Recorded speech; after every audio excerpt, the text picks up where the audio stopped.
자, 세 번째 시간이고요.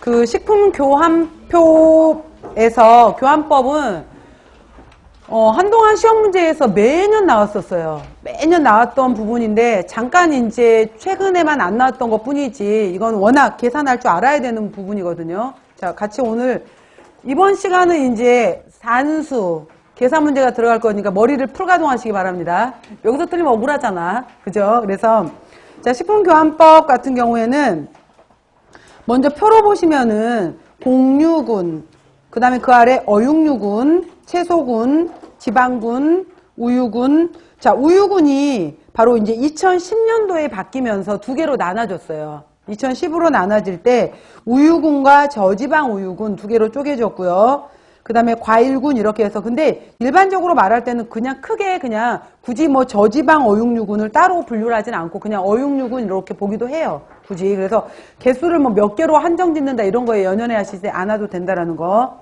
그리고 봤더니 일 교환 단위를 기준으로 해서 당질, 단백질, 지방, 열량, 비타민 무기질은 없어요. 그죠? 비타민 무기질은 없고 그 다음에 이것도 대략 값이에요. 정확한 값이 아니라 대략 이렇다. 대략 근사치라는 거예요. 그래서 예를 들면은 여러분들 마지막 고지방 어육류 같은 경우에 단백질 4면은 8432에다가 그 다음에 지방 같은 경우에 8972잖아요. 이런 거 다 더해보면 100 안 된단 말이에요. 그러니까 숫자가 조금씩 안 맞는 것들이 있어요. 근데 그냥 밑에 단위가 또 예를 들어서 과일군 같은 경우에도 12 곱하기 당질 12에다가 곱하기 4하면 48인데 그럼 계산이 애매하니까 그냥 50이라고 본 거예요. 그래서 어림값, 대략값이다 라는 걸 먼저 보고요.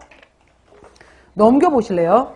자, 28쪽을 보시면은 식품 교환군이 있고 29쪽을 보시면은 식품 구성 자전거, 식사 구성안이 있어요. 그래서 이거를 구별하라고 넣어놓은 거예요. 구별하라고. 그래서 식사요법에서는 당연히 식품교환군만 주로 언급을 해요. 교환군만 언급을 하는데 그러니까 환자식을 얘기를 할 때는 식품교환군으로만 언급을 하고 그 다음 일반적으로 영양학이라든지 단체급식에서 얘기를 했었을 때는 식사구성안법으로 얘기를 해요. 그래서 두 개의 차이가 있고 두 개에 있어서 식품이 구성하고 들어가 있는 부분이 약간 다른 부분들이 있어요. 그래서 이 부분을 보는 건데 자, 맨 처음에 다시 28쪽부터 보시면은 대상자의 에너지, 당질, 단백질, 지질의 일일 필요량을 먼저 산정을 해요. 그 다음에 각 식품군별 일일 교환 단위 수를 결정을 해요. 그래서 아침, 점심, 저녁에 간식에 어떻게 넣어줄 것인지. 그리고 중요한 거 이거야. 2번 그 아래 나와 있는 거 맨 처음에 우유, 채소, 과일 3개를 먼저 결정해요. 우유, 채소, 과일 3개를 먼저 결정하고 근데 이거 결정할 때 그 밑에 대략적인 교환 단위수가 있기는 한데 이건 어디까지나 권장인 거고 이거는 내 기호대로 가도 상관없어요. 크게는. 근데 이제 균형 있게 가려면은 밑에 권장 패턴을 들어가면 좋은데 우유, 채소, 과일이 먼저 들어가고요. 이게 결정이 되고 나면 그 다음에 공유군을 결정을 해요. 이게 결정이 되고 나서 어육류군. 이게 결정이 되고 지방 이 순서로 간다라는 거. 그래서 영양사 시험 문제에서는 한동안 또 이거 순서 물어보는 것도 시험 문제로 나오기도 했었어요. 그러니까 이 순서가 옳게 되어 있는 것은 뭐 이런 식으로 일일 교환 단위 수를 세끼와 간식으로 배분하고 이렇게 해서 나와 있는 것이 바로 이제 식품 교환군표인데 자, 이제 다시 앞으로 올게요. 순서를 제가 얘기하고 싶었던 거였고요. 공유군부터 보시면은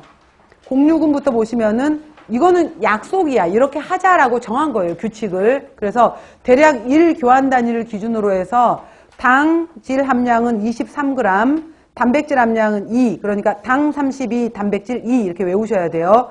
그래서 25니까 곱하기 4, 열량 100 이렇게 들어간다.